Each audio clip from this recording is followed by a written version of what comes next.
right, welcome to another installment of the Fragments Silicon Reviews. A whopping 4 reviews up this week. Let's see, the first of which is a game that is called She Wants Me Dead. Now, the titular she of which this title is referring to is a black cat named Lula, um, who, through some perceived abuses, like being knocked out of the bed and other, let's say, minor infractions in the grand scheme of things, has decided to build a whole bunch of death traps and has somehow forced you, the owner of the cat, to go through them. It's not a narrative that makes much sense. I mean, also, she's also given you the power of immortality, since you are to die hundreds of deaths as part of your pact of suffering or whatever here. Like, but yeah, that's the framing device of this game. And, as far as the genre goes, this is in that delightful subcategory I like to call a masochist platformer. The ultra difficult obstacles of death everywhere kind of dealy. Think Super Meat Boy, Dust Force, 1001 Spikes, what have you. I Want to Be the Guy. It's in that vein. And interestingly enough, this is one of those developed for the mobile platform. It's pretty apparent that this game was meant for mobile, even when you play the PC version. I'm like, not gonna lie here, the UI has a lot of telltale signs of it being a mobile port. Swipe, mimicking swipe to move. It's got the currency, it's got the structure. Maybe not the UI. Like, I don't remember that being ridiculously huge in comparison to everything else. But yeah, this is a game from the mobile world. I am pleased to say that this game plays decently on the PC. That is to say, I didn't want to throw, any electronic implements across the window. Although this game doesn't have controller support, so that was a bit of an issue. Playing this game with a keyboard was awkward. Not impossibly so, but that's the problems with this game are more not necessarily the porting process. The jumps feel fine. It's just this game is a bit janky. Like, I would get snagged in platforms pretty regularly when I'm thinking about it. I'm not sure if if that was a problem with the porting process, or if that's something that lied in the base game back on mobile. But it's definitely there in this version. And that's the only bit of jank I can think of in terms of things that went wrong. Other problems with this game are more inherent. Like, the jumping itself is pretty stiff. Surprisingly, this isn't an auto-running platformer. At least not the PC version. It's like you do get to control left and right as well as your jumps, and there's also an additional bounce feature helpful for getting through like multiple platform sections. But it's still a pretty simple platform, even by mobile standards. And that, I think, is the biggest overall problem with the game. Because for a masochistic platformer, this game is pretty easy. Like, make no mistake, it'll still kill you a whole bunch of times. But honestly, I stopped playing more out of boredom than because of frustration. Like, you'll eventually get down the patterns and whatnot. But because this game had to be built for a touchscreen, it had to sacrifice a lot of murdery nuance to make it work in a sufficient fashion. Now, it's kind of a paradox. Not the worst paradox I've seen with these kind of platformers. That's still Alteric. You know, that the gold standard for me is still, oh hey, let's combine a murder platformer with sluggish physics and speed. Like, as far as the speed of this game, it's not super fast or anything, but it moves along at a decent enough clip where you're not getting aggravated. Granted, sometimes the speed is forced because there's a mysterious blackness chasing you at some points, and that can be a problem in its own right because, there are traps here that require some precise timing, and you won't have the opportunity to think.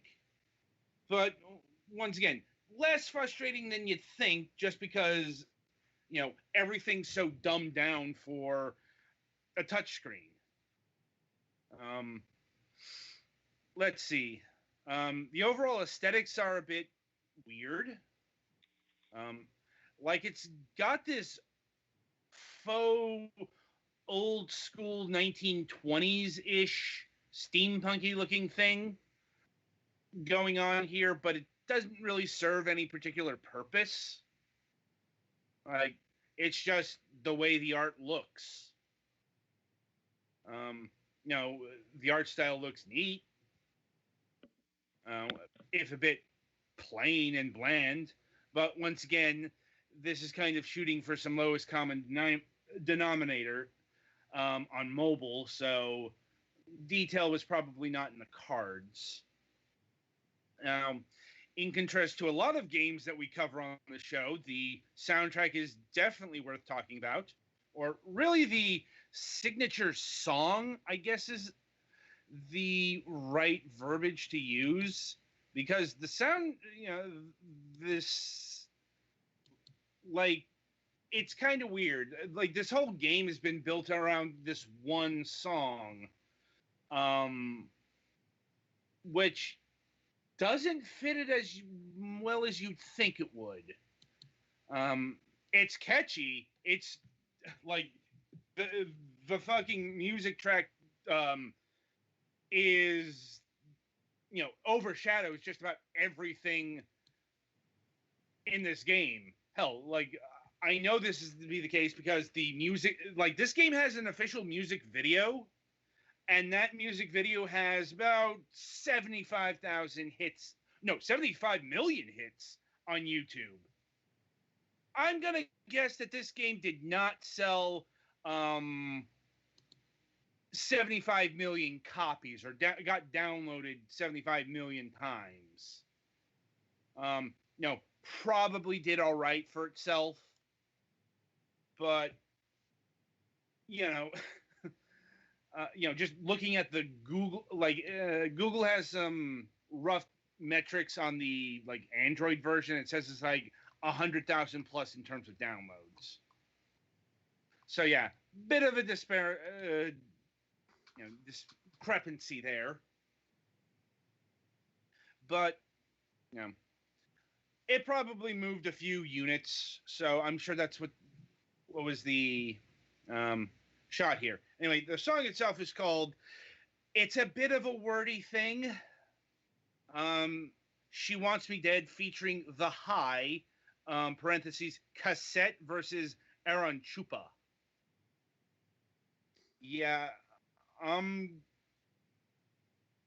really curious about the verses part of that because this Cassette person, their name is all over this. Not just in the music video, but in the game itself, there are certain Gearbox implements of destruction that has the Cassette logo on it. But this Aaron Chupa does not appear.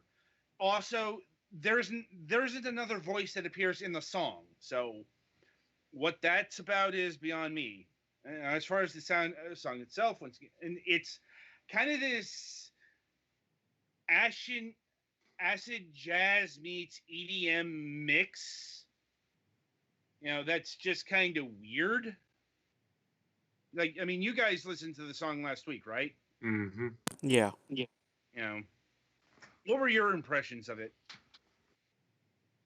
I wasn't a big fan of it, but that's just me personally. I Mind you, it gets stuck in your brain if you a lot more if you play the game Mm. because well, there's a couple of variances actually. Like when you start on a level, it's got the full vocal track. When you die, it's then switched to an instrumental version, and the instrumental will switch. Like sometimes it'll be from the piano, sometimes they'll have the sax version. It keeps the music fresh. Um, and that's what I'm assuming is in the actual soundtrack, like not just the full vocal track, but all the instrumentals as well. As far as other tracks of music, I did not hear any. So if that appears in the soundtrack, it wasn't used in the game proper. But yeah, it's like overall, I'd say the soundtrack is the best thing about this game, and probably worth a purchase outside of the package. Um, since you can do that on Steam these days, or if nothing else, just track down the music video on YouTube. You know, and it is also worth noting that the music video itself was crafted for this game. Like it's got the aesthetics, it's got the cat, it's got the story, it's got some gameplay in the game. So it's not. This is a song that was meant to complement this game. It's like it works in the sense that it's a catchy song, but I don't think it properly conveyed the aesthetical motifs of the game. It's a little too easy listening, if that makes any sense. You'd expect, music from a murder platformer to be a bit more intense. And Like, murder-y. right. I mean, the murder is there, but it's in the lyrics. It's not so much in the beat or the composition. Mm. And when you're dealing with death traps, you're probably not really paying attention to the lyrics. So it's just a weird mix. Now, also with the PC platform, so to talk about pricing, this is an interesting one because the full game clocks in at $8 on Steam. With and there's the track DLC, which is $1.99. Doesn't look like there's a bundle for that together. There is a bundle for the Hello There Games bundle, which is this game plus another game, Kahaba, I think that's pronounced. Once again, you know, none of us here played the other game, so we cannot do a value judgment on that pack. But it's $9.58, so it's not exactly breaking a wallet if you go in on this. Now, the mobile version, well, it's free to start. You can just install it. It's got ads, and it offers up in-game purchases. And the pricing listed here, in-app products are $1.23 to $6.15 per item. Fuck. Jeez. Yeah. Welcome to mobile gaming. What are the items? Are they more stages or? No. The items are aesthetical. Like you can change the head of your character. You can change the arms, the legs, the body, the checkpoint, or the death flags. Like when you die, it leaves behind some token. And in the PC version, you can access all that for free, ostensibly. It still has the currency system used in this game, but there's no in-game purchases here. You're just, like on your first death, you're given like a huge amount of money, and you get more money when you die, or when you complete a level, or you complete the daily challenge, or you complete the gold challenge, which is to go through the level without dying from the beginning. Um, and other signs that this is a mobile port. Each segment of a stage, you have 5 lives, and when you die, you can restart if you offer up 250 golds, let's say, and it's no big deal in the PC version, but in the mobile version, I'm gonna bet a dozen diamonds that that's not too much for the stage, but you have to pay real money for the currency, like, or you actually pay real money for the items.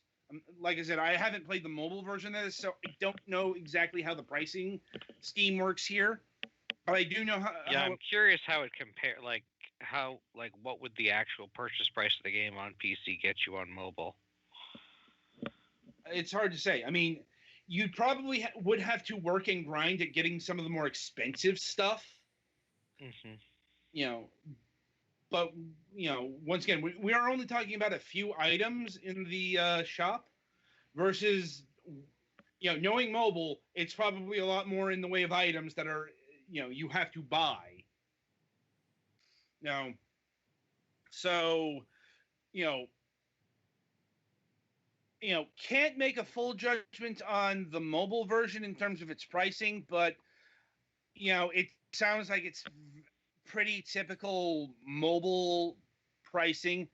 Now, I will also say that pricing probably does not apply to the stages, because probably the overall weakest factor in terms of content recommendation is there are only 10 stages in this game. I'm like, even with the brutal difficulty, you can be done in about an hour, maybe 2. This game isn't going to last you very long. Granted, you can go back and do like the master set of challenges, but that's still not an amazing amount of content. Now, the thing, like, there may be more stages in the mobile version. I will freely admit that the mobile version is a bit of a blind spot, because even as dumbed down as it is, this is not the kind of game I would ever want to play on mobile. But 10 stages, that's like the free pack of a mobile game. It's like, here, you get this this amount of stages for free, and if you want the rest, pay us $5 to unlock it. Maybe that is the $6.15. So yeah, overall, I'm gonna say that the PC pricing of this game is better, just because it looks more. It's $8 versus free, but the $8 is a one-time purchase. You don't have to invest any more money beyond that. And getting down to it, is $8. Is this game worth $8? No, just no. At 10 stages, there's too little in way of content